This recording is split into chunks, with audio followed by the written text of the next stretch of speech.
Thank you for watching and welcome back to this conversation as we just take stock on the Africa Climate Summit that took place in Nairobi, and moving forward what we need to do as a country, as individuals, as a continent, as we plan to go to COP28 that will be happening in Dubai. But still on climate change talks, and African leaders want effects of climate change addressed as a matter of urgency, whereas many talked about the need to use a different approach in pushing for financing.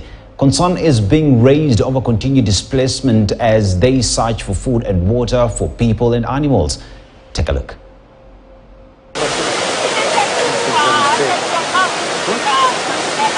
Climate change has seen several demographies affected, such that we have climate immigrants that others refer to as climate refugees.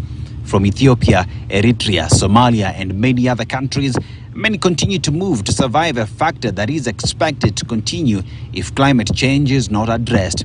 Amy Pope, the International Organization for Migration Director General-elect, stressed the need for financing. We know that climate change is going to displace millions of people.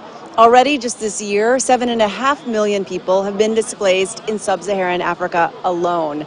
You fast forward to 2050 and we're looking at another 100 million people who will likely be displaced. She adds that world leaders and stakeholders must speak in one voice. Some leaders called for inclusion of the private sector in this endeavor. It's enormously important. We know that climate will force people to move. If they can't farm, if they can't feed their livestock, if they have no home because a storm has destroyed it, people will move. That is normal. It is a typical human adaptation strategy. Now, our goal is to work with governments to start to think proactively. How do we help communities to be more resilient? How do we ensure that people have the skills they need to get the jobs of the future? This requires some forward thinking, it requires creative solutions, and the involvement of an entire society. Meanwhile, the International Finance Corporation Director for East Africa, Mary Porter, has called for an all-inclusive approach in addressing climate change issues.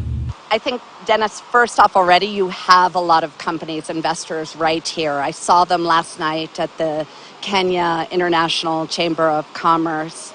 They're brimming with ideas and experiences. I think now the question is, how do you scale? And I think institutions like mine and other development finance institutions need to come in and partner with the entrepreneurs in Africa to complement the efforts that the government is making. Elsewhere, Food and Agriculture Organization Assistant Director General and Regional Representative for Africa, Abebe Haley Gabriel, says smart agriculture is critical for food security. Sentiments shared by Kala Mukavi, FAO representative in Kenya. This is about adaptation to climate change, in other words. And this is done in a number of ways, starting from making sure that farmers get the right kind of seeds, but also get the means to protect their crops as well as their livestock. We need this paradigm shift for emergency after emergency. So what is really important is to work very closely with the farmers to build resilience so that they can really sustain to shocks. The issue of African debt was also captured during talks, many calling for rejigging of the debt by developed nations. For KTN News, I'm Dennis Aseto. Very well, welcome back to this conversation. In studio with me is Professor XN Iraqi. I also have Dr. Kalua Green and Daktari Pamela Nkirote as we talk about issues to do with climate. And Daktari Green, before we went on the break, you're talking about what we need to do. So one of the greater things that I expect, because you asked what I expect to see, is that unity. You see, the head of African Union was seated in that meeting throughout. President Ruto was seated in that meeting throughout. Our very able Minister for Environment was seated in that meeting throughout, working together, making sure that everything works. So unity in all ministries, including tourism, because this is going to affect our income. The second thing that's equally important is we need as a nation to check where are Kenyans losing money. Where are Kenyans investing? Are they planting seed that never grows? Are they losing food crops or their animals, the domestic animals, because there is no water? Where are they spending money? Are they importing? Are we importing things that we don't need to import? What do Kenyans need? And what industries? What exactly do we need to evaluate that? And then the third thing, equally important, is that personal responsibility, because Kenyans are suffering. They don't have food on the table, high cost of living. What are these innovative ways that we can deal with? Because tell an African person to conserve the environment, you'll be left alone. But show them how to make money. It's not that money is the result of everything else or is the solution to everything, but you need to connect livelihoods to the solution that you want to achieve. If it is planting and growing trees, we need to, a concept is already there, plant your age. How can Kenyans make money out of planting trees equivalent to age? And I have tabulated that, the role of corporates, the role of individuals, how you can actually make money. I have previously bought a Mercedes-Benz out of just planting trees and tree seedlings. Can this be made real, so that people who are actually doing these things can actually succeed and therefore practically show what it is? That responsibility, protecting our soil, growing more trees, achieving the 15.6. Last week in my last article, I showed how just three organizations in a very innovative way can do 18.8 million trees within 7 years. What are these personal responsibilities that can make people adhere? I'm glad that my very able friend Exen and professor drove in a small vehicle. I also did come here in a very small vehicle. Luckily, it is electric, so I drove zero emission. But how many Kenyans can afford that?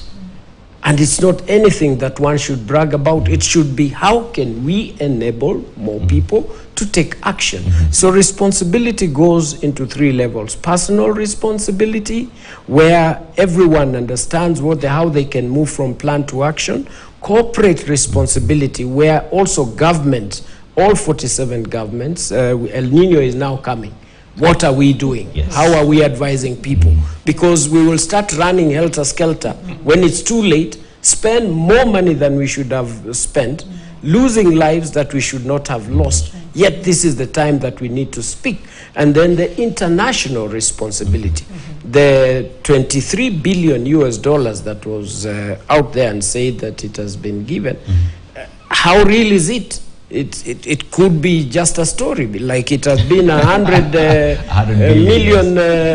billion before. Yes. So it's now the follow-up, moving from plan to action. And it has to be very consistent, and we can never achieve this until and unless we speak in one voice. Daktari, now, you are big on matters mental health.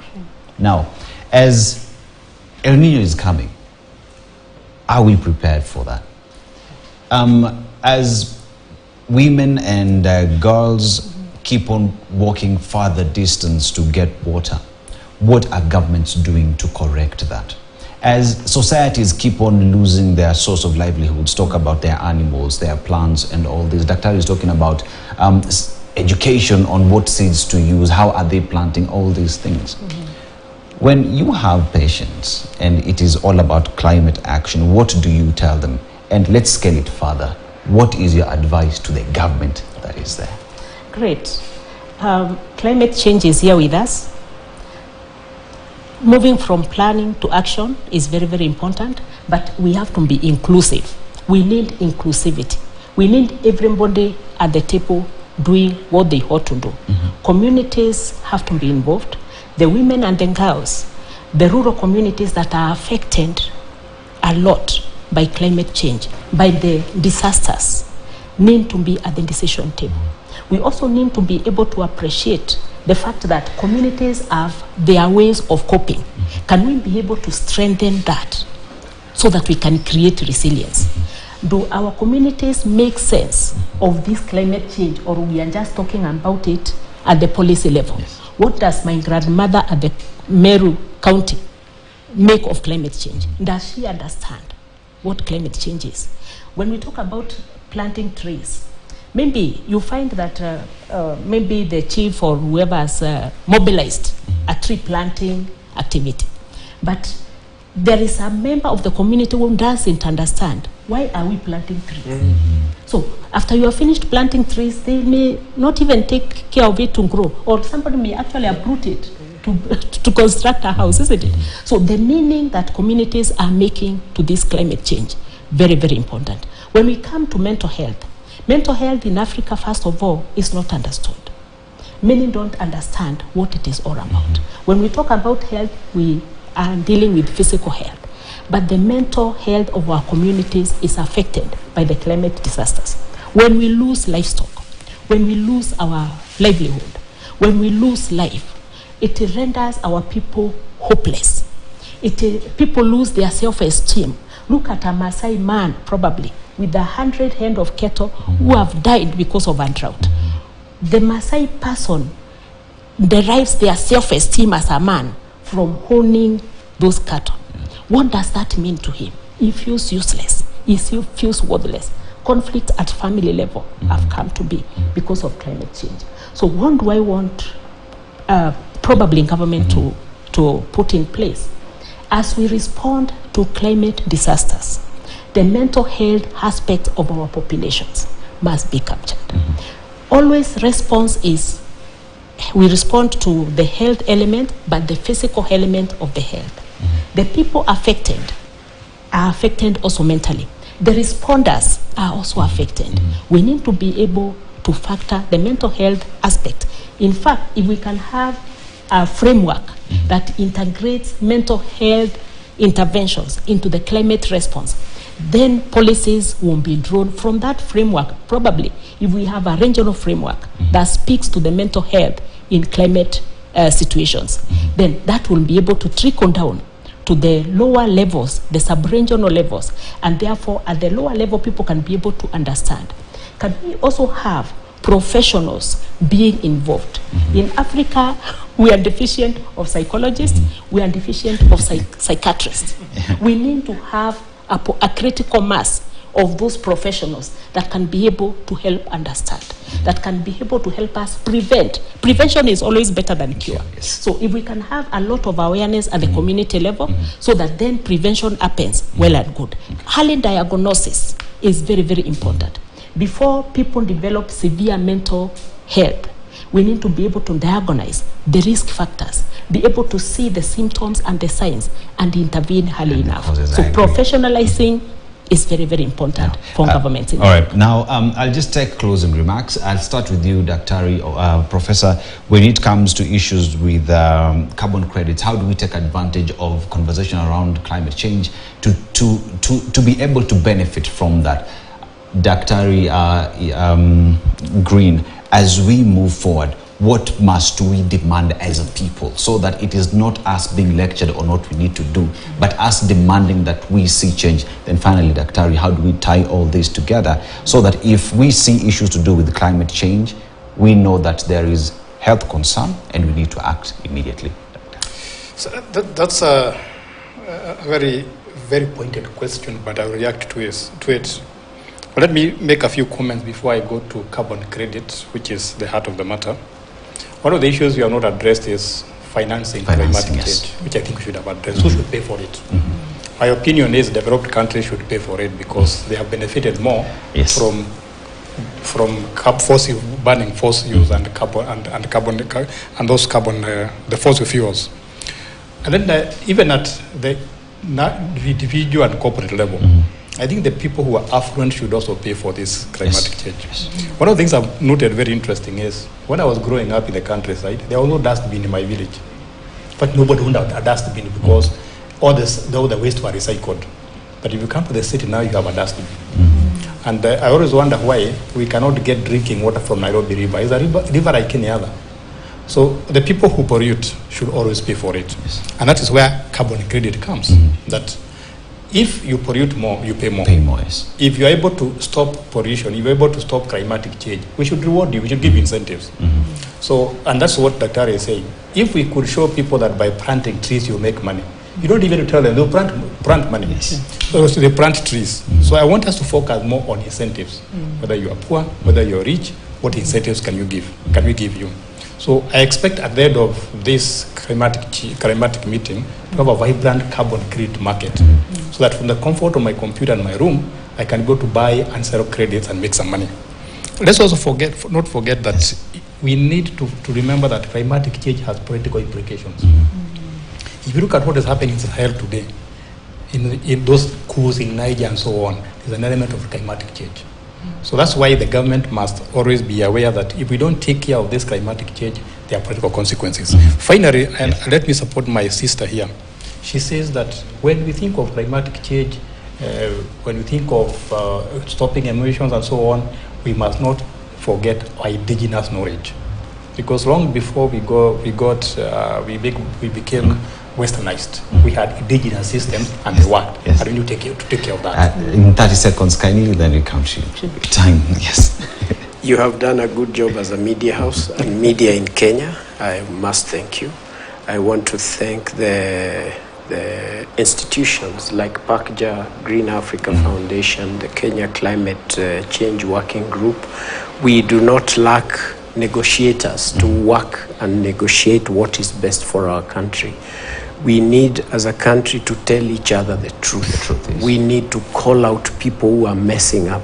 Matters of environment, those who are not doing the right thing, not following what needs to be followed for the good of common good, because we only have one earth, we only have one Kenya, and unless we protect it, we will be treated very badly and judged very badly by our future generations. Dr. as you close. The future is the community. If we have communities at the center of climate response, it will yield a lot because communities will be able to adopt, we will create resilience. Going forward, the resources, the funding that we are talking about, let it trickle to the communities so that the communities can be able to implement. Thank you very much. But can as you finish, can you imagine trees that we have been planting since independence, more than 91% have not succeeded? Just a simple act of growing trees. We have never gotten it right. Very well. Thank you very much. In studio with me, that is Professor XN Iraqi. I have Dr.